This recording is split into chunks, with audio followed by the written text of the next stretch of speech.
வணக்கம். 2025 ஆகஸ்ட் 4 திங்கட்கிழமை அதிகாலை நிலவர 1 நிமிட வானிலை எச்சரிக்கை. அதிகாரப்பூர்வ வானிலை அறிக்கைக்கும் இந்திய வானிலை ஆராய்ச்சித்துறை அறிக்கையை பார்க்கவும்.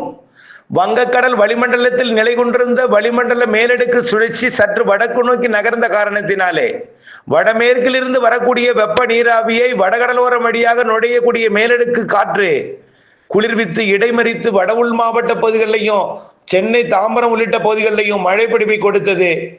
இந்த வளிமண்டல சுழற்சி சற்று தெற்கு நோக்கி நகர்ந்து மேற்கு நோக்கி தமிழ்நாட்டின் வளிமண்டல வழியாக அரபிக்கடல் நோக்கி நகரும். இதனைத் தொடர்ந்து மேலும் ஒரு வளிமண்டல சுழற்சியானது இலங்கைக்கு கிடைக்க உருவாகி இருக்கிறது. இதுவும் டெல்டா தென் மாவட்டங்கள் வழியாக மேற்கு நோக்கி வரக்கூடிய 6, 7 தேதிகளிலே மேற்கு நோக்கி நகரும். இதன் காரணமாக கண்டிப்பாக உங்களுக்கு மழை உண்டு. இன்று மாலை இரவு பரப்பில் அதிகரிக்கும் மழை, நாளை தீவிரமடையும் மழை, 6, 7, 8 மிக தீவிரமாக இருக்கும். விரிவான அறிக்கையை பார்க்க